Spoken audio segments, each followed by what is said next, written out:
नमस्कार दोस्तों, good evening all of you. कैसे हैं आप सभी लोग? तो कल के लेक्चर में हम लोगों ने सीक्वेंस की डेफिनेशन, उसका बैकग्राउंड, टाइप ऑफ सीक्वेंस और लिमिट पॉइंट की डेफिनेशंस को डिस्कस करा था सीक्वेंस के लिए। और हमने दो एप्लीकेशन, बहुत ही शानदार एप्लीकेशन डिस्कस भी किए थे। अगर स्टिल आप लोगों को उस पर कोई डाउट है तो आप मुझसे पर्सनली पूछ सकते हैं, या आपको किसी क्वेश्चन में दिक्कत हो रही है तो आप व्हाट्सएप पे मैसेज करके भी पूछ सकते हैं। तो आज का जो टॉपिक है वो कन्वर्जेंट सीक्वेंस से हम कंटिन्यू करेंगे और अपने लेक्चर सीरीज को कंटिन्यू करने जा रहे हैं। तो कन्वर्जेंट सीक्वेंस और लिमिट पॉइंट की डेफिनेशन में थोड़ा सा ही फर्क है, ठीक।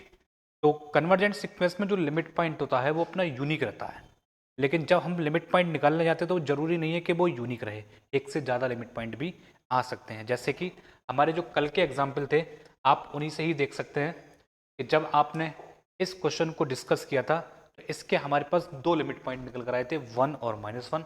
और जब आपने नेक्स्ट क्वेश्चन में डिस्कस किया था तो उसके पास केवल और केवल एक ही लिमिट पॉइंट निकल कर आया था, है ना। तो यानी कि इस बात का जो, यानी कि लिमिट पॉइंट का जो बिहेवियर है वो डिपेंड्स कर रहा है कि सीक्वेंस किस टाइप की है। कि अगर यूनिक लिमिट पॉइंट है या एक से ज़्यादा लिमिट पॉइंट है। ऐसी भी बहुत सारी सीक्वेंस हमें मिलेंगी जिनके लिमिट पॉइंट ही नहीं मिलेंगे।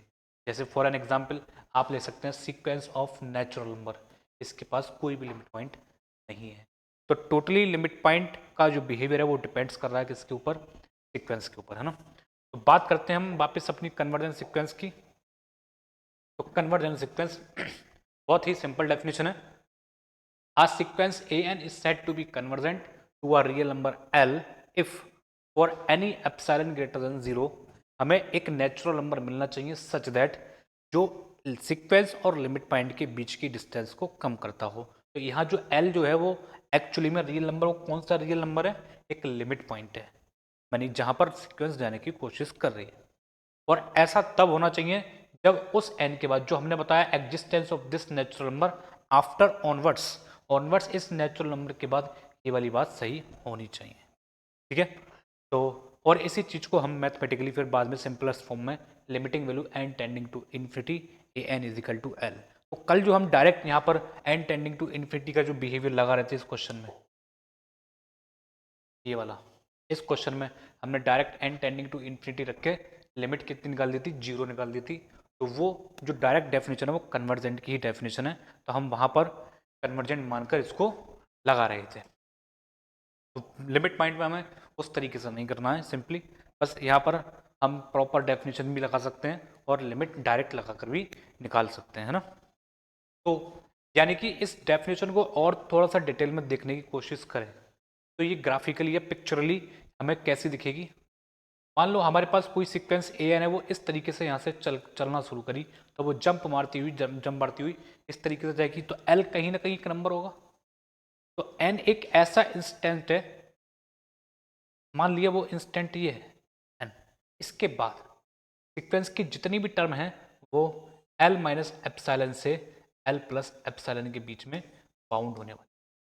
तो यानी कि इस नेबरहुड में सीक्वेंस की कितनी टर्म चली जाएंगी? हमारी इनफाइनाइट टर्म चली जाएंगी, क्योंकि एल क्या है? एल अपने आप में लिमिट पॉइंट, तो लिमिट पॉइंट की डेफिनेशन को होल्ड करेगा। तो यानी कि एल की नेबरहुड में कितनी टर्म चली गई? Infinite term. तो नेबरहुड के बाहर कितनी रह गई? या तो एन होंगी या एन माइनस वन रह जाएंगी, इनमें से कोई सी एक टर्म हमारी रह जाएगी, है ना। तो यानी कि कन्वर्जेंट सीक्वेंस में हम कर क्या रहे हैं? सीक्वेंस और लिमिट पॉइंट के बीच की डिस्टेंस को मनचाहा कम कर रहे हैं। आप अपना एप्सिलॉन बदल लीजिए, तो जैसे ही आपने एप्सिलॉन बदला तो अब जो एन था उसकी जगह कोई और आ जाएगा, वो आ जाएगा n1। तो यानी कि आप एप्सिलॉन बदलते चले जाएंगे, नेचुरल नंबर उसके करस्पॉन्डिंग बदलता चला जाएगा। तो जैसे जैसे आप एप्सिलॉन बदलेंगे और छोटा करते चले जाएंगे, तो ये जो डिस्टेंस है वो कम होती चली जाएगी और इसके करस्पॉन्डिंग नेचुरल नंबर की काउंटिंग भी बदलती चली जाएगी। नेचुरल नंबर और क्लोज मतलब, और मतलब क्लोज का मतलब है और बड़ा होता चला जाएगा। आप जितना छोटा एप्सिलॉन रखेंगे नेचुरल नंबर उतना बड़ा होता चला जाएगा। तो यही है हमारी कन्वर्जेंट की डेफिनेशन, कन्वर्जेंट सीक्वेंस की डेफिनेशन। तो बहुत ही सिंपल डेफिनेशन है, बस आपको क्या देखना है, बस डायरेक्टली अब जब हम क्वेश्चन करेंगे तो करेंगे कैसे? हम डायरेक्टली इस लिमिट को कंसीडर करेंगे। हम देखेंगे कि लिमिटिंग वैल्यू जो भी हमें सीक्वेंस दे रखी होगी हम उसको एक फंक्शन ट्रीट करेंगे और उसका इन्फिनिटी पर क्या बिहेवियर है वो चेक कर लेंगे। तो वो जो लिमिट निकल कर आएगी हम उसको एल कंसीडर कर लेंगे अपनी तरफ से, ठीक। और एल कंसीडर करने के बाद हम किस चीज़ को चेक करने जाएंगे, कन्वर्जेंट की डेफिनेशन को। तो कन्वर्जेंट की डेफिनेशन में हमें गिवन क्या क्या है, एप्सिलॉन भी गिवन है, ए एन भी गिवन है, एल भी गिवन है। ये तीन चीज़ें तो गिवन है, तो हमें फाइंड क्या करना है, हमें फाइंड ये नेचुरल नंबर ही फाइंड करना है। तो हमें वो एक ऐसा इंस्टेंट, वो एक ऐसा प्रूफ देना है कि ऐसा होने के बाद ऐसा ये सब ट्रू हो रहा है, समझ गए ना बात। तो हमें एक एग्जिस्टेंस देनी है, उस टाइम के बाद सीक्वेंस और लिमिट पॉइंट के बीच की डिस्टेंस आर्बिट्ररी क्लोज हो रही है, हमें इतना चेक करना है। तो हमारी जो डिमांड रहेगी, हमें जो देखना है हम किसकी सीख में रहेंगे, इस नेचुरल नंबर n की एग्जिस्टेंस। अगर इस n की एग्जिस्टेंस हो गई तो हमारी डेफिनेशन होल्ड हो जाएगी, अदरवाइज डाइवर्जेंट हो जाएगा। तो जो जो सीक्वेंस कन्वर्जेंट नहीं होती है हम उनको डायरेक्टली डाइवर्जेंट बोलते हैं। इस पर हम बाद में वापस आएंगे, चर्चा करेंगे इसके ऊपर बाद में। तो हम वापस चलते हैं अपना कुछ फैक्ट्स है कन्वर्जेंट सीक्वेंस के बारे में, और उन जो छोटे छोटे ऑब्जर्वेशन हमने उनको लिखा है। तो n is the instant when an enters in the neighbourhood and never to leave, यानी कि n क्या है, तो n वो इंस्टेंट है, n वो इंस्टेंट है जिसके बाद सीक्वेंस की टर्म इस नेबरहुड में हमेशा के लिए सिमट कर रह जाएगी, ठीक। सबसे पहली बात मतलब इसके बाद वो इसके अंदर इसके बाहर कभी नहीं जाएगी, ठीक है ना। Neighbourhood contains all but may not finitely many terms, may not be finitely many of an, ठीक है। इसका मतलब है कि नेबरहुड जो होगी एल की, वो सारी टर्म को कंटेन कर सकती है, कुछ को छोड़कर। मे और मे नॉट भी हो भी सकता है, क्योंकि डेफिनेशन से क्लियर है कि जब एन एक एग्जिस्ट करेगा तो उसके बाद की जितनी टर्म्स हैं वो एल की नेबरहुड में जाएंगी, यानी कि इसके पीछे जो n-1 टर्म्स रह गई हैं वो नेबरहुड में आ भी सकती हैं और नहीं भी आ सकती हैं, इस बात की कोई गारंटी नहीं है ना। तो इसलिए हमने यहाँ पे लिखा है कि मे और मे नॉट बी, ठीक है। The desire value of n may be depends on the value of epsilon.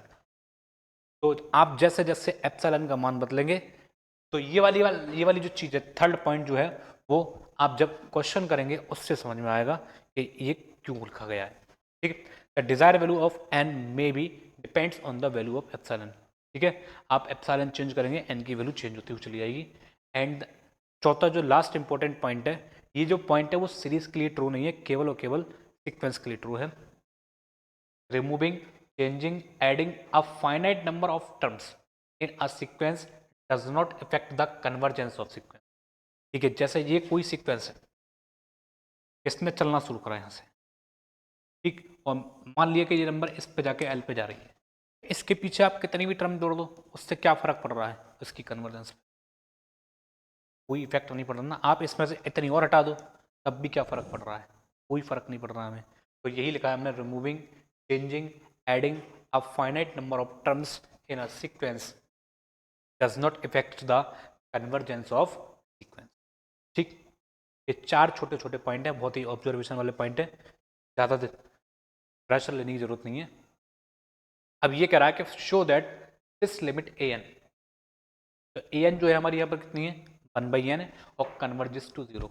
एक तरीका तो वही है कि आप direct n tending to infinity लगा दीजिए और लिमिट कितनी आ जाएगी आपकी, 0 आ जाएगी। तो यही मैंने बताया था कि आपको पहले l निकालना होगा, है ना। तो हमने डायरेक्ट लिमिट निकाल के l की वैल्यू फाइंड कर ली कि l जो है वो हमारा 0 रहने वाला है।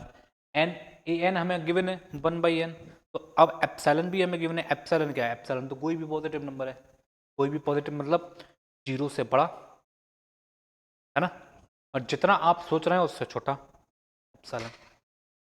Then by definition for any epsilon greater than 0 हमें एक ऐसा नेचुरल नंबर ढूंढना है जिसके लिए ए एन और एल के बीच की डिस्टेंस क्या हो, लेस देन एप्सिलॉन हो जाए, और उस एन के बाद ये वाली बात सही हो जानी चाहिए।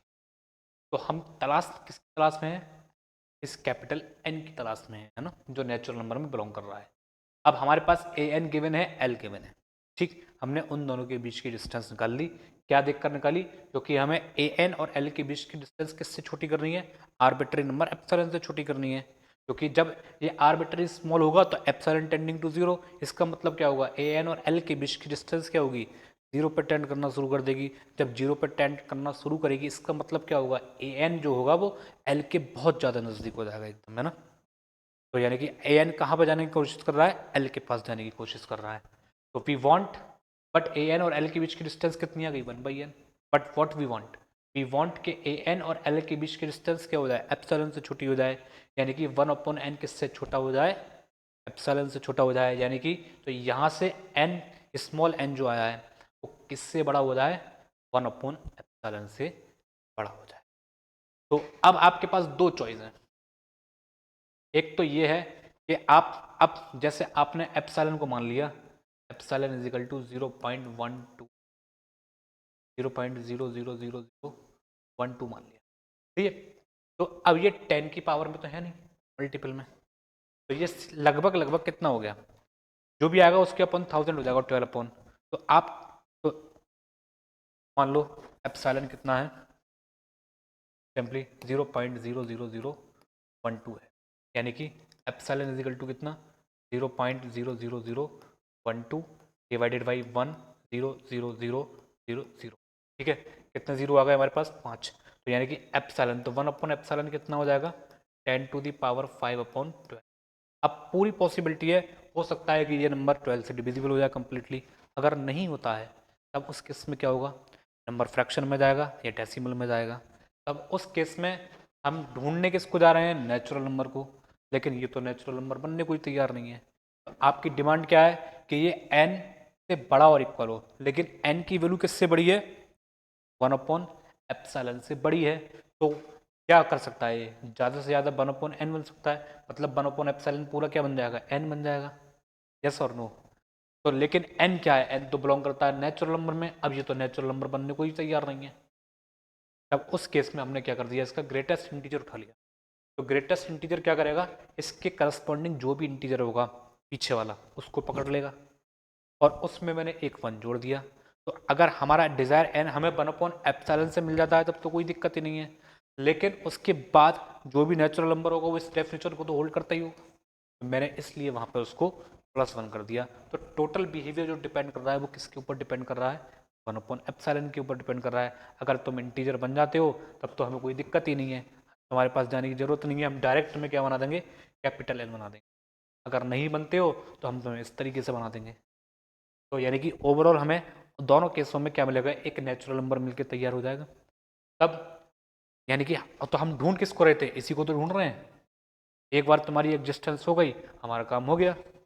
तो बस यही n हमारे लिए क्या है, डिज़ायर n है, जिसके लिए 1/n और 0 के बीच की डिस्टेंस किससे छोटी हो गई, एप्सिलॉन से छोटी हो गई। तो यानी कि n की वैल्यू, अब देख लो जो कैपिटल N की वैल्यू वो डिपेंड किसके ऊपर कर रही है, कैपिटल N की वैल्यू एप्सिलॉन के ऊपर कर रही है। तो यही हमने लिखा था, the desire value of n may be depends on the value of epsilon. अगर एप्सिलॉन हमें प्री असाइंड होता एकदम, तो हमें ढूंढने की जरूरत ही नहीं पड़ती, तीसरे पॉइंट पर जाने की जरूरत ही नहीं पड़ती, हमें डायरेक्ट पता चल जाता कि कितना होगा, ठीक। तो यानी कि बस टोटली इसके ऊपर डिपेंड है कि 1/एप्सिलॉन इंटीजर है या नॉन इंटीजर है। अगर नॉन इंटीजर है तो उसको इंटीजर, ग्रेटेस्ट इंटीजर फंक्शन का यूज़ करके हम बना सकते हैं।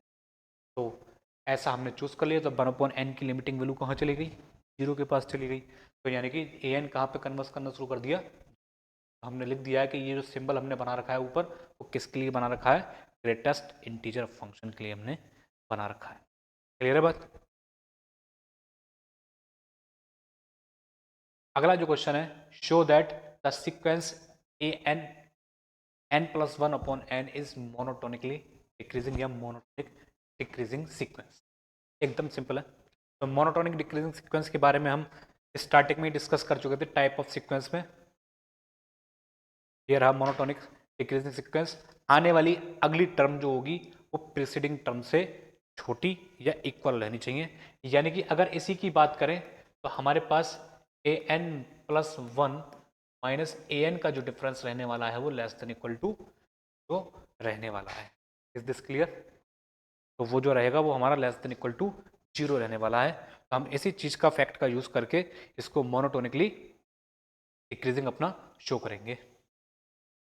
तो हमें ए एन तो गिवन है, तो हमने वहाँ से ए एन प्लस वन और फाइंड कर लिया। तो A N plus one minus A N का डिफरेंस निकाल दिया और उनको सिंप्लीफाई कर दिया। तो वो जो आया है वो माइनस का one upon N into N plus one निकल आया। अब आप एन का कोई भी मान रखिए, चाहे वन रखिए, टू रखिए, थ्री रखिए, फोर रखिए, फाइव रखिए, तो A N plus one minus A N की जो वैल्यू है वो हमेशा लेस देन जीरो रहेगी।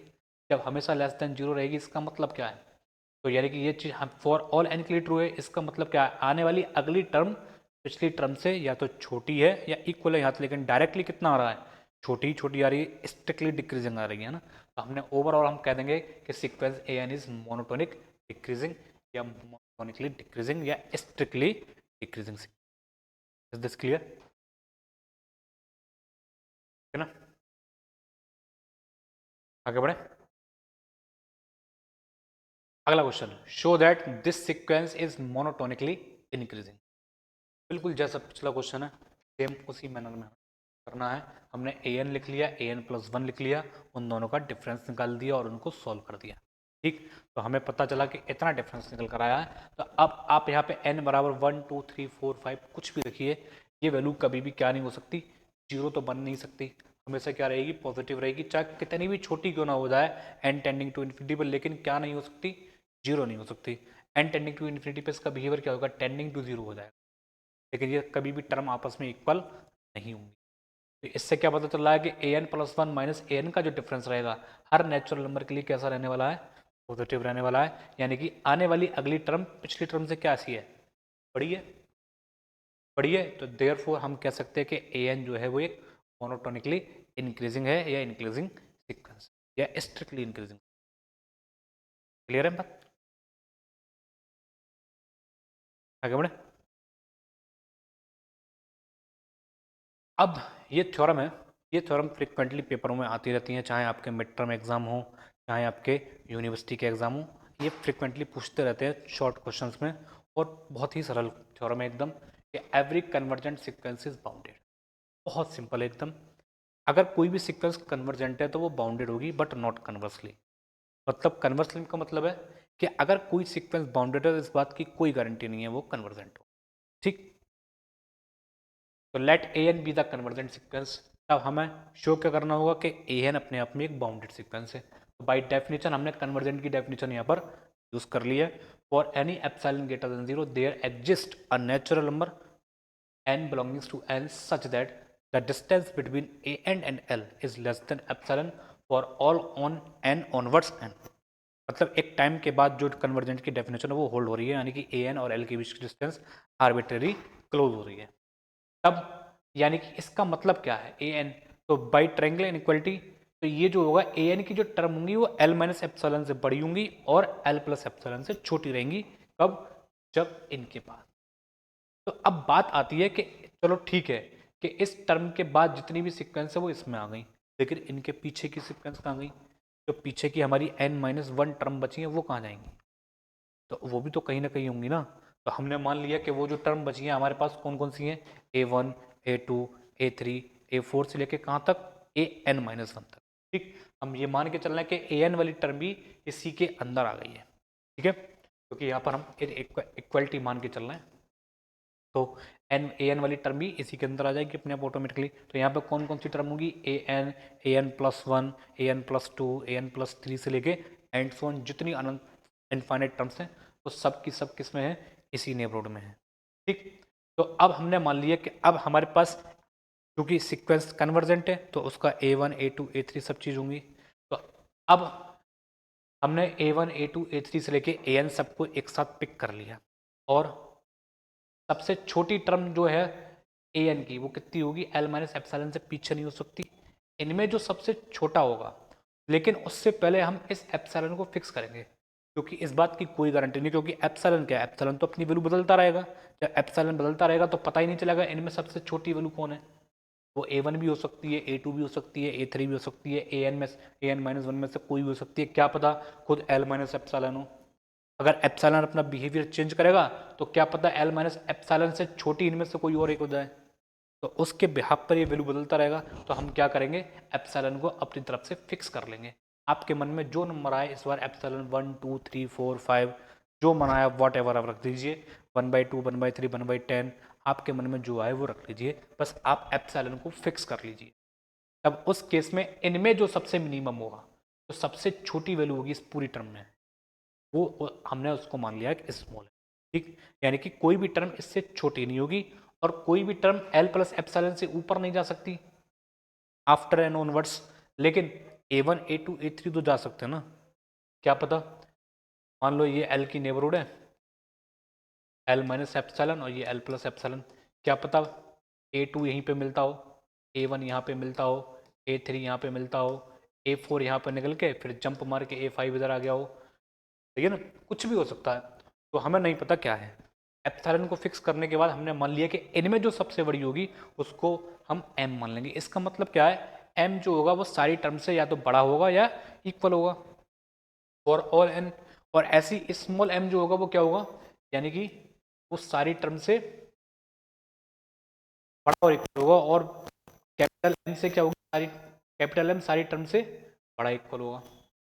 तो स्मॉल m सीक्वेंस की टर्म से छोटा इक्वल है और कैपिटल M सीक्वेंस की टर्म से बड़ा इक्वल है, तो यानी कि सीक्वेंस क्या है, दस वी कैन से दैट, ये वाली बात सही है। इसका मतलब क्या है, कोई भी सीक्वेंस की टर्म कैपिटल M से बड़ी नहीं है और स्मॉल m से छोटी नहीं है। इसका मतलब क्या है, we can say that sequence an is bounded but not conversely.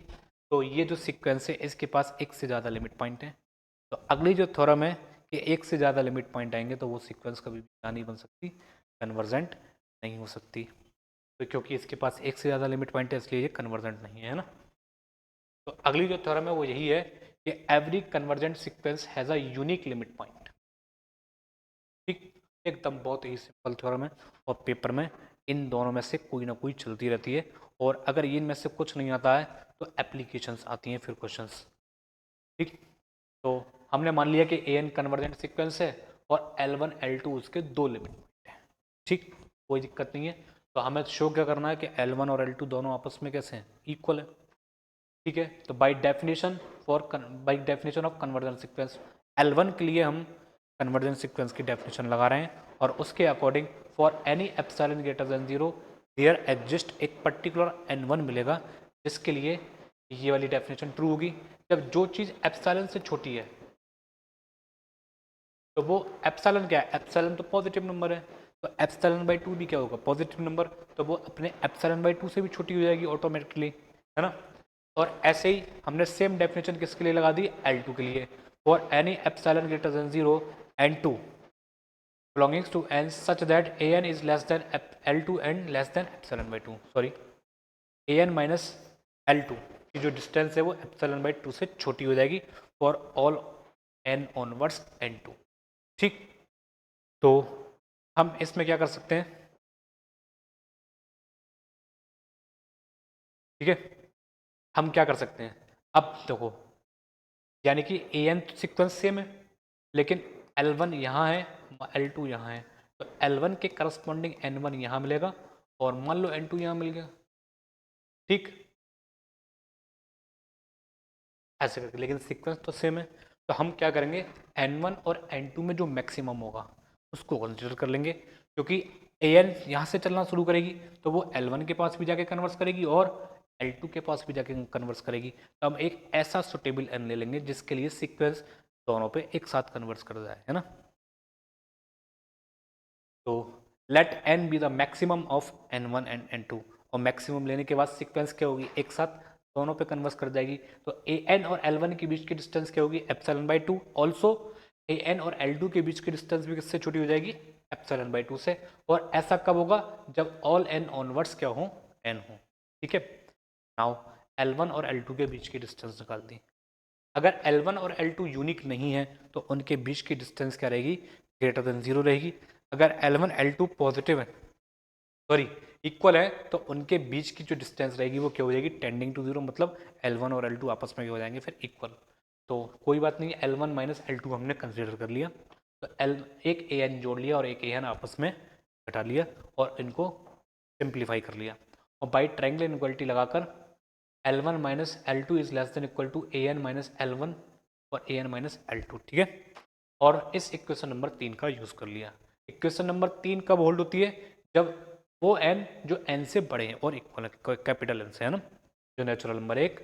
तो यानी कि अब n an माइनस L1 से बड़ा कौन है, एप्सिलॉन बाई 2। तो ये जो इक्वलिटी का साइन था वो किस में कन्वर्ट हो जाएगा, स्ट्रिक्टली लेस देन में कन्वर्ट हो जाएगा। तो एप्सिलॉन बाई 2, इसकी जगह भी एप्सिलॉन बाई 2 मिलके एप्सिलॉन। अब एप्सिलॉन क्या है, एप्सिलॉन तो बहुत छोटा नंबर है, जब बहुत छोटा नंबर है तो टेंडिंग टू जीरो हो जाएगा। Since epsilon tending to zero, तो इसका मतलब क्या है, एप्सिलॉन तो जीरो की तरफ टेंड कर रहा है और L1 L2 की डिस्टेंस उससे भी छोटी है। इसका मतलब क्या होगा फिर, L1 और L2 की डिस्टेंस भी कहाँ टेंड कर रही होगी, फिर जीरो से, जीरो पे टेंड कर रही होगी, सिंपल सी बात है। तो L1 माइनस L2 क्या होगा फिर, जीरो हो जाएगा। तो L1 equal to L2, 10 unique limit point, है ना। अगर कोई भी सीक्वेंस कन्वर्जेंट है उसके पास एकदम यूनिक लिमिट पॉइंट होगा, बट नॉट कन्वर्जेंट। ये जो एक ऐसी सीक्वेंस है इसके पास यूनिक लिमिट पॉइंट है वो है जीरो, क्योंकि जब आप इवन इंडेक्स पे चेक करने जाएंगे जीरो के नेबरहुड में तो आपको A2, A4, A6, A8 even index वाली सारी टर्म यहाँ पर मिल जाएंगी, इनफाइनाइट टर्म। तो जीरो की नेबरहुड में जीरो क्या बन, इनफाइनाइट टर्म प्रेजेंट हो जाएंगी। इसका मतलब क्या है, जीरो क्या बन जाएगा, अपने आप में एक लिमिट पॉइंट बन जाएगा, और लिमिट पॉइंट बनते ही यूनिक लिमिट पॉइंट हो जाएगा। लेकिन ये सीक्वेंस कैसी है, अनबाउंडेड है, क्योंकि ऑड इंडेक्स पे क्या आ जाएगी, इन्फिनिटी पे चली जाएगी, 1 3 5 7 करती हुई, है ना। तो यानी कि ये सीक्वेंस अनबाउंडेड है, इसलिए क्या नहीं है, कन्वर्जेंट नहीं है। क्योंकि अभी हम प्रूफ कर आए थे कि every convergent sequence has is bounded. Clear है बात, आगे बढ़ते हैं।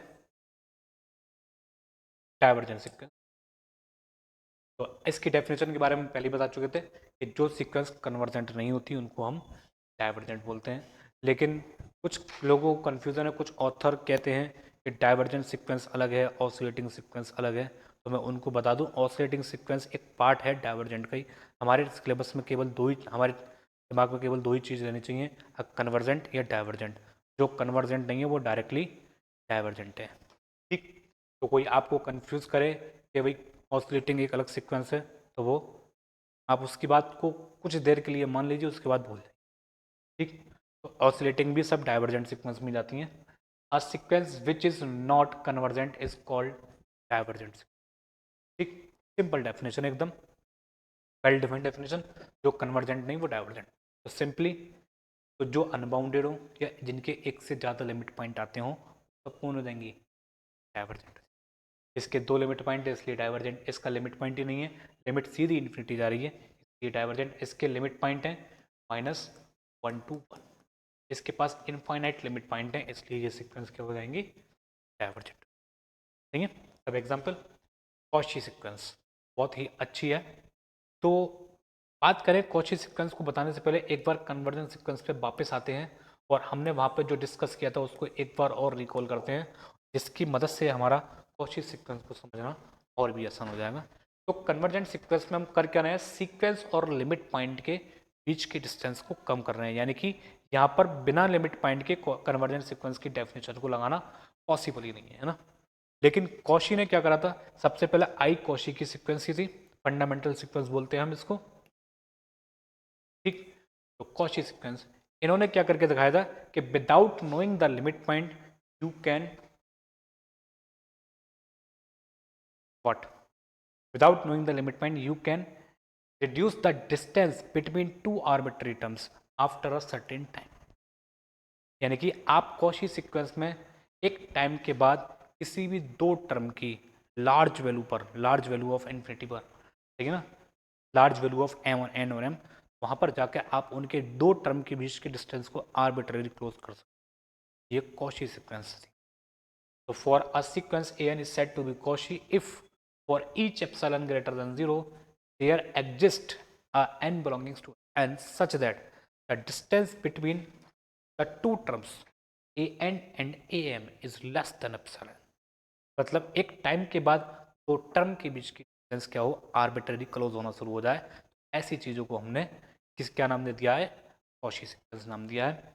और इसको दूसरी डेफिनेशन दूसरे फॉर्म में आप तो अब दो टर्म है, एक टाइम के बाद दो टर्म क्या है, आपस में गैपिंग करेंगी। तो हमने यानी कि ए एन प्लस वन के बीच की डिस्टेंस आर्बिट्ररी क्लोज हो जाएगी, ए एन प्लस टू के बीच की डिस्टेंस भी आर्बिट्ररी क्लोज होना शुरू हो जाएगी, ए एन प्लस थ्री के बीच की डिस्टेंस आर्बिट्ररी क्लोज शुरू हो जाएगी। तो ऐसे ही हमने ए एम को क्या बना दिया, एन प्लस पी बना दिया, और पी की वैल्यू वन से लेके आप कितनी भी लेके जा सकते हैं नेचुरल नंबर में।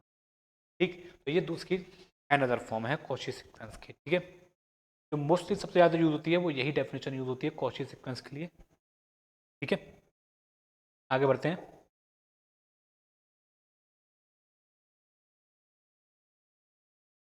ये है show that every convergent sequence is Cauchy. और हमें वैसे तो हमने क्वेश्चन बना के लिख दिया है, कोई टेंशन लेने वाली बात नहीं है, एकदम बहुत सिंपल है। हमने मान लिया कि ए एन कोई भी convergent sequence, then by definition of convergent sequence एक नेचुरल नंबर मिलेगा जो ए एन और एल के बीच की डिस्टेंस को किससे छोटा कर देगा, एप्सिलॉन से छोटा कर देगा। जब वो एप्सिलॉन से छोटा कर सकता है तो वो एप्सिलॉन बाई टू से भी छोटा कर देगा। तो हमने उसी चीज़ को कंसीडर कर लिया है। ठीक है, एप्सिलॉन की जगह कितना लगा दिया है, एप्सिलॉन बाई टू लगा दिया है। बस हमने चेंजिंग ऑफ इंडेक्स एन की जगह एम लगा दिया है। ठीक, तो बात तो वही है। आप चाहे अब ए एन तो कन्वर्जेंट है, अब वो एल पे जा रही है, चाहे आप यहाँ से शुरू कीजिए सीक्वेंस, चाहे यहाँ से शुरू कीजिए सीक्वेंस की टर्म तो वही है। तो दोनों टर्म कहाँ पे जाके कन्वर्स करेंगे, दोनों सीक्वेंस एल पे जाके कन्वर्स करेंगी। ठीक, हाँ उनके करस्पॉन्डिंग जो नेचुरल नंबर होगा वो उनका बिहेवियर चेंज हो सकता है ना। तो हमने एक बार में डिजायर एन लेकर चल रहे हैं कि जिसके लिए ये दोनों एक साथ पहुंचे, है ना। तब हमने ए एन और ए एम के बीच की डिस्टेंस निकाली, तो उसमें एक एल जोड़ लिया और एक एल घटा लिया बाई ट्रायंगल इनक्वालिटी, और ये वाली इक्वेशन यूज कर ली दोनों, epsilon by two epsilon by two. तो ए एन और ए एम के बीच की डिस्टेंस किससे छोटी हो गई, एप्सिलॉन से छोटी हो गई। तो यानी कि without knowing the limit point the distance between A N and A M is going to be arbitrary close for all this N onwards. इसका मतलब क्या है, ए एन अपने आप में क्या होगी, कॉशी सीक्वेंस, यानी कि जितने भी कन्वर्जेंट सीक्वेंस सब अपने आप में कॉशी सीक्वेंस हैं। लेकिन कन्वर्सली ये ट्रू नहीं होता है। तो वहाँ पर जो डिपेंड करता है वो डोमेन स्पेस डिपेंड करता है। उसके लिए आप एग्जाम्पल ले सकते हैं, आप सीक्वेंस ऑफ रैशनल नंबर ले लीजिए, ठीक, ओवर क्यू।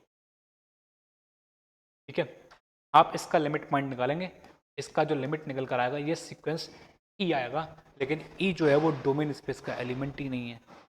ठीक, इसलिए ये सीक्वेंस कन्वर्जेंट नहीं मानी जाएगी, कॉशी मानी जाएगी लेकिन। ठीक है, क्लियर है बात एकदम। तो कन्वर्स के लिए आप ये, तो एवरी कॉशी सीक्वेंस मे और may not be convergent. Clear है, show that every Cauchy sequence is, बहुत एकदम सिंपल है, पिछले वाले क्वेश्चन की तरह ही है। A N be the Cauchy sequence also let epsilon is fix. तो जरूरत पड़ेगी क्योंकि एप्सिलॉन अपनी वैल्यू वेरिएट करेगा तो दिक्कत आएगी टर्म को बाउंड होने में। तो हमने फिक्स कर लिया पहले ही। तो वही डेफिनेशन ए एन, और वहाँ पर L minus epsilon, L plus epsilon, यहाँ पे ए एम माइनस एप्सिलॉन और A M plus epsilon. Clear है बात, ए एम प्लस एप्सिलॉन, तो लेट कर लिया के क्या है, ए एम माइनस एप्सिलॉन, और A one A two A M इन सब के बीच की मिनिमम वैल्यू है, और एम कैपिटल एम क्या है, उनकी मैक्सिमम वैल्यू है। तो ए एन क्या हो गई, के से बड़ी और इक्वल है और एम से छोटी और इक्वल है, इसलिए ए एन क्या होगी अपने आप में एक बाउंडेड। जितनी भी कॉची सीक्वेंस है वो भी क्या है, बाउंडेड है। ये क्वेश्चन है, ये बहुत ही अपने आप में एक चैलेंजिंग प्रॉब्लम है वैसे तो, लेकिन हम इसको डिस्कस करेंगे बहुत अच्छे से। ये कह रहा है कि show that this is not a Cauchy sequence. तो अगर आप इसको गौर से देखें तो ये 1/n की सीक्वेंस का पार्शियल सम है। ये सीरीज की बात है वैसे तो, हम थोड़ा सा इसको डिस्कस कर सकते हैं, इतनी कोई टेंशन वाली बात नहीं है। तो अगर हम सीक्वेंस 1/n को कंसीडर करें तो वहाँ से एस एन मान लीजिए आप थोड़ी देर के, एस वन जो होगा वन होगा, एस टू को जो डिफाइन करता है वो डिफाइन करता है 1+1/2 आने वाली अगली दो टर्म का सम। ऐसी एस थ्री जो होगा वो शुरू की तीन टर्म का सम होगा, सही है। ऐसी एस एन जो होगा वो एन टर्म का सम होगा, उस एन टर्म के सम को इसने किससे रिप्रेजेंट कर दिया है, ए एन से रिप्रेजेंट कर दिया है। तो इसी चीज का नाम होता है सीक्वेंस ऑफ पार्शियल सम। ये आगे चल के अभी आएगा, इसमें कोई टेंशन लेने वाली बात, ठीक है। हमें दिखाना है कि ये, तो हम इसको अपने आप में एक सीक्वेंस कंसीडर करेंगे, तो हम शो करेंगे कि ये जो सीक्वेंस है कॉची सीक्वेंस नहीं है। ठीक है ना। तो bye definition of Cauchy sequence, जो हमारी दूसरी डेफिनेशन है कॉची सीक्वेंस की, हमने वही कंसीडर की है, ये वाली ए N plus P minus A N वाली। ठीक है। तो ठीक, तो हमने यहाँ पर पी की जगह 1 लगा दिया। तो ये वाली जो बात है वो हर पी के लिए ट्रू होनी चाहिए, और जितने भी पी नेचुरल नंबर सबके लिए ट्रू होनी चाहिए। 1 2 3 से लेके एंड सो ऑन इनफिनिटी तक ये वाली बात ट्रू होनी चाहिए, तब ये कॉची सीक्वेंस में जाएगा। अगर हमें एक ऐसा भी पी मिल गया जिसके लिए ये ट्रू नहीं है, तो ये कॉची सीक्वेंस बनने से तुरंत मना कर देगा, बस एक पी के मिलते ही काम खराब हो जाएगा। तो हमने p इजिकल टू 1 पर चेक करा, तो p इजिकल टू जैसे 1 रखेंगे तो ए एन प्लस 1 बनेगा। तो ठीक है, इसका ए एन प्लस 1 निकाल लीजिए, अगली टर्म ये आ गई। अगर इस इतनी टर्म को देखें आप गौर से, तो ये क्या है, अपने आप में ए एन है, उसको इधर ले आइए, A N plus 1 minus A N, तो उसकी वैल्यू कितनी आ जाएगी, N plus 1 upon N plus 1। और एन टेंडिंग टू इन्फिनिटी पर ए एन प्लस 1 का behaviour, A N plus 1 minus A N का बिहेवियर कैसा होगा, टेंडिंग टू जीरो। मतलब ए N plus 1 minus A N के जो बीच की डिस्टेंस है वो क्या हो रही है, आर्बिट्रेरी क्लोज हो रही है, यानी कि ये स्टेटमेंट p इजिकल टू 1 तो ट्रू हो गई। ऐसे ही आप p इजिकल टू 2, तो ए एन प्लस 2 यहाँ तक का कितना हो गया, ए एन हो गया, आप उसको इधर ले आइए। ठीक, जैसे ही आप उधर लाएंगे तो एन टेंडिंग टू इन्फिनिटी पे ये भी जीरो टेंड कर जाएगा और ये भी जीरो टेंड कर जाएगा, यानी कि ए N plus 2 minus A N के बीच की डिस्टेंस भी कहाँ जा रही है, टेंड करके जीरो जा रही है, यानी कि ए N plus 1 minus A N 2 के और ए एन के बीच की डिस्टेंस क्या हो गई, आर्बिट्ररी क्लोज हो गई, यानी कि p इजिकल टू 2 पे भी ट्रू हो गई। तो ऐसे करते करते करते आप ना ट्रू कराते ले आएंगे। तो जब आप p इजिकल टू n पे पहुंचेंगे, तब आपके पास a टू n, मतलब यहाँ पे ये इवन इंडेक्स नहीं है, यहाँ पे टर्म्स दो गुनी हो गई हैं। यहाँ पे बच्चों को सबसे ज़्यादा कन्फ्यूजन होता है कि ये ए एन है, ये ए टू एन है, ये तो आधी रह गई टर्म, ये आधी नहीं हो गई भाई, दो गुनी हो गई है। दो गुनी टर्म है यहाँ पर, तो आपके पास एन टर्म बचेंगी यहाँ इस बार, और वो जो एन टर्म बचेंगी वो ऑनवर्ड्स कितनी होंगी, ये एन है, ये टू एन है, तो कौन सी टर्म बचेंगी, N plus 1 N plus 2 N plus 3 से लेके कहाँ तक की टर्म, एन प्लस एन तक की टर्म हमारे पास ये बचेंगी। तो A N A two N minus A N का जो डिफरेंस है वो कितना है, 1 upon N plus 1 plus 1 upon N plus 2 plus 1 upon N plus 3 से लेके कहाँ तक, and so on 1 upon N plus N तक। ठीक, तब उसके बाद हमने जो ऑब्जर्वेशन फैक्ट किए हैं वो इन्हीं के ऊपर, इन टर्म्स के ऊपर ऑब्जर्वेशन फैक्ट किए हैं। वो क्या फैक्ट है हमारे, हम देख रहे हैं कि for any value of N, N plus 1 की जो वैल्यू होगी 1 अपॉन एन प्लस एन से बड़ी होगी। ठीक, ऐसे ही 1 अपॉन एन प्लस 2 की जो वैल्यू होगी वो एन प्लस एन से बड़ी होगी। ठीक, ऐसे करके 1 अपॉन एन प्लस एन की value 1 upon N plus N से छोटी और इक्वल हो सकती है। ठीक है, तो दस वी कैन से दैट, तो यानी कि आप बात करें तो यानी कि 1 अपॉन एन प्लस 1 एक्चुअली में है क्या, 1 अपॉन एन प्लस एन से बड़ा और इक्वल है ना। तो हमने उसी चीज का यूज करके यहाँ पर 1 अपॉन एन प्लस 1 से छोटी टर्म लगा दी। जब 1 अपॉन एन प्लस 1 से छोटी टर्म लगाएंगे तो ये वाली चीज तो बड़ी हो जाएगी अपने आप में, तो यानी कि साइन कौन सा हो जाएगा, ग्रेटर देन इक्वल टू का। तो ये टोटल कितनी टर्म होंगी, एन टर्म होंगी, तो N upon N plus N मिलकर 2n, तो यानी कि A two N minus A N का जो डिफरेंस है वो क्या है बताइए, 1/2 से बड़ा, ये तो 1/2 से छोटा ही नहीं हो रहा, लेकिन तो इस बात का लेकिन हम क्या चाहते हैं कि ये हर n के लिए, हर नेचुरल नंबर के लिए ट्रू हो। जैसे ही आप p को नेचुरल नंबर n पे लेके गए तो इसका तो डिफरेंस 1/2 से पीछे ही नहीं जा रहा। इसका मतलब क्या है, यहाँ पर ये डिस्टेंस जीरो पर टेंड नहीं कर रही, इसका मतलब क्या है, एन टेंडिंग टू इन्फिनिटी पर ये लिमिट जीरो पर टेंड नहीं कर रही, इसका मतलब क्या है, ए एन जो है, जो गिवन ए एन है वो अपने आप में एक कॉची सीक्वेंस नहीं है। क्लियर है बात, ये तो ये अपने आप में कॉची सीक्वेंस नहीं है। ठीक, बताइए यहाँ तक आप लोगों को कोई दिक्कत, आगे बढ़े नेक्स्ट टॉपिक की ओर। अगला जो टॉपिक है वो बहुत ही अच्छा है, Cauchy first theorem on limit, बहुत ही अच्छी थ्योरम है। आप इसका प्रूफ बुक से देख सकते हैं, ज़्यादा टिपिकल नहीं है।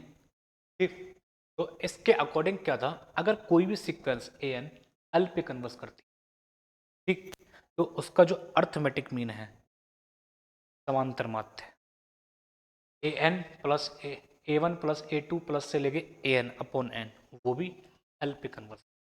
अब यहाँ पर कुछ नहीं बोला गया कि ए एन कैसी टर्म, ए एन की टर्म कैसी है, पॉजिटिव भी हो सकती है, नेगेटिव भी हो सकती है, अल्टरनेटिंग पॉजिटिव नेगेटिव भी हो सकती है, कैसी भी हो सकती है, उससे कोई फर्क नहीं है हमारे ऊपर। लेकिन बस ए एन पहले कन्वर्स करनी चाहिए, उसके बाद अर्थमेटिक मीन कन्वर्स करेगा उसी सेम नंबर पर। ठीक, ये थी हमारी कॉशी की first theorem. What about conversely, converse इस थ्योरम का ट्रू नहीं है।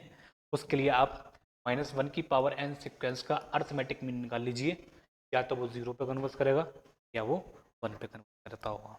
ठीक, किसी एक पे जाके कन्वर्स करेगा, तो वो तो कन्वर्स कर जाएगा अर्थमेटिक मीन, लेकिन सीक्वेंस अपने आप में कन्वर्स नहीं करती है, तो कन्वर्स मे और मे नॉट भी ट्रू में जाता है। ठीक है, ऐसे सेकंड थ्योरम लिमिट है।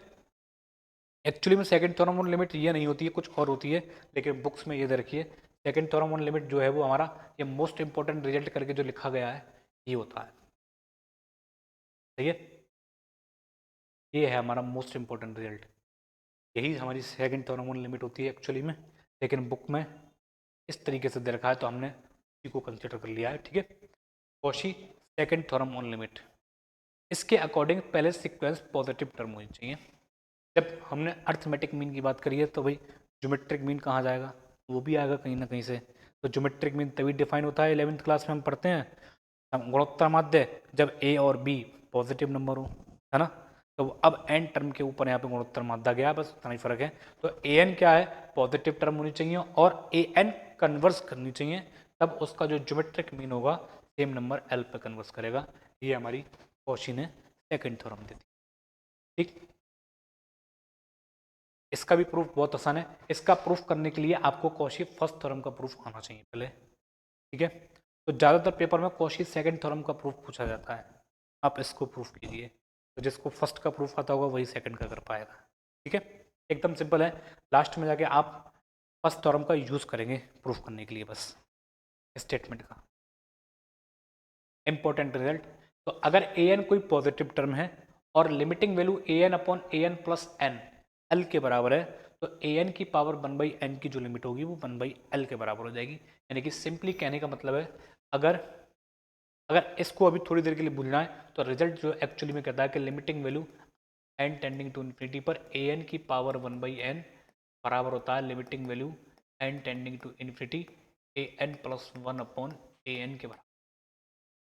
ये रिजल्ट है अपने आप में।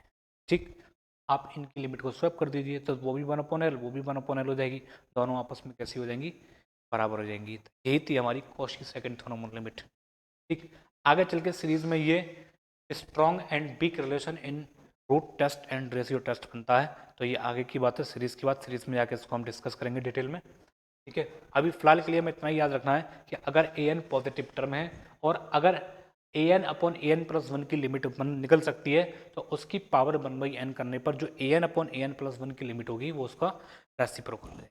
ठीक, फिर अगला जो है थ्योरम वो सिजारो थ्योरम है। सिजारो थ्योरम बहुत ही अच्छी थ्योरम है। तो सिजारो थ्योरम की जो मोटिवेशन है बहुत लाजवाब है, बहुत ही शानदार है।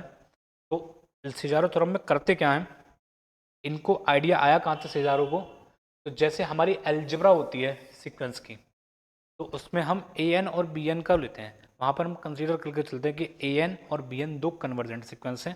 तब तो जो ए एन जो है वो एलजेब्रा कहती है ए पे कन्वर्स करती है, और बी एन जो है वो पी पे कन्वर्स करती है सीक्वेंस। ठीक है, तब एलजेब्रा कहती है कि A N into B N जो कन्वर्स करेगा वो ए इंटू, लेकिन यहाँ पर जो टर्म्स का जो प्रोडक्ट है वो सिंपल है एकदम।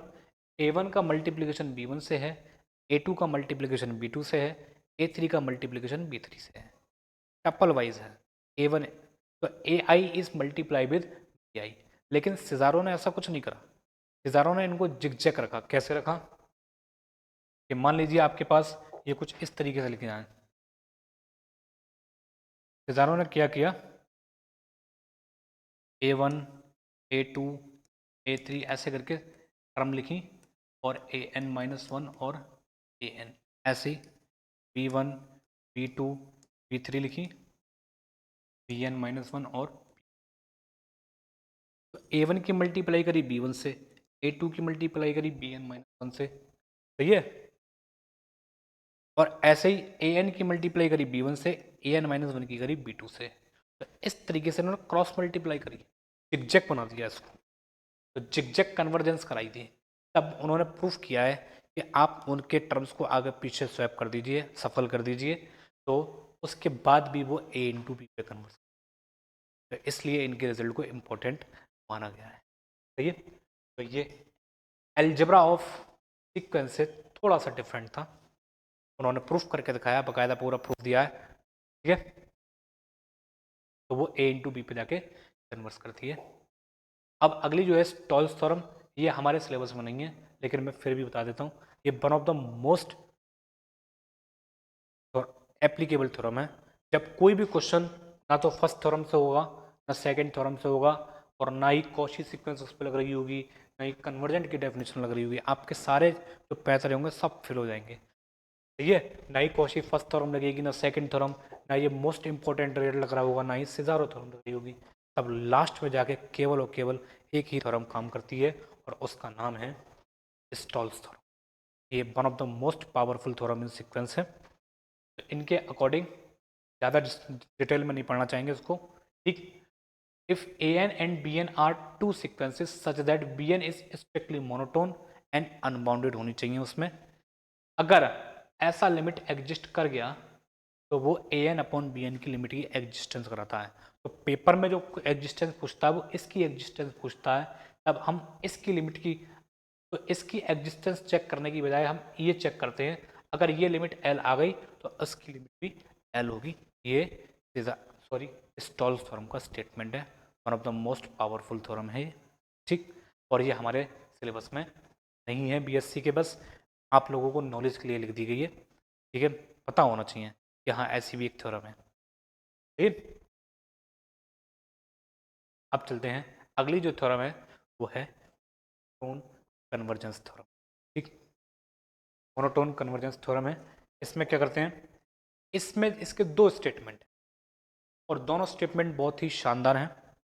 तो अगर कोई भी सीक्वेंस an मोनोटोनिकली इंक्रीजिंग है और आगे से बाउंडेड है, तो इंक्रीजिंग के साथ इन्होंने किसको रखा है, बाउंडेड, तो वो कन्वर्स करेगी, और कहाँ पे जाके कन्वर्स करेगी, अपने सुप्रीमम पे कन्वर्स करेगी, ठीक।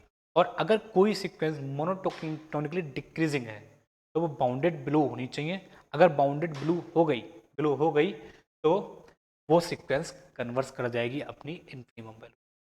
ये था मोनोटोन कन्वर्जेंस, ठीक। तो इतनी बात क्लियर है। तो मोनोटोन कन्वर्जेंस थ्योरम, तो हमने क्या क्या चीज़ें डिस्कस कर ली आज, एक बार ओवरव्यू ले लेते हैं। हमने शुरुआत करा था कन्वर्जेंस सीक्वेंस से, और उसके बाद हम कुछ एप्लीकेशन करते हुए 1/n को चेक करके गए, फिर इसको मोनोटोनी डिक्रीजिंग प्रूफ किया था, तो इंक्रीजिंग, फिर every convergent sequence is bounded, every convergent sequence has a unique limit point, ठीक। फिर डाइवर्जेंट सीक्वेंस, कॉची सीक्वेंस, और उनकी उसके बाद हमने प्रूफ करा कॉची सीक्वेंस इज बाउंडेड, और every convergent sequence is Cauchy sequence, और उसके बाद कुछ एप्लीकेशंस हमने की, ठीक। उसके बाद हम Cauchy first theorem one limit पे गए, सेकंड थ्योरम वन लिमिट पे गए, एक इंपॉर्टेंट रिजल्ट डिस्कस किया, सिजारो थ्योरम, स्टॉल्स थ्योरम और मोनोटोन कन्वर्जेंस थ्योरम को डिस्कस कर लिया है। अब इसके बाद जो है हमारी वो सैंडविच थ्योरम है, और कुछ फिर उनके एप्लीकेशंस हैं, उसको हम नेक्स्ट क्लास में डिस्कस करेंगे। आज के लिए इतना ही है, मिलते हैं नेक्स्ट लेक्चर में। Good night all of you.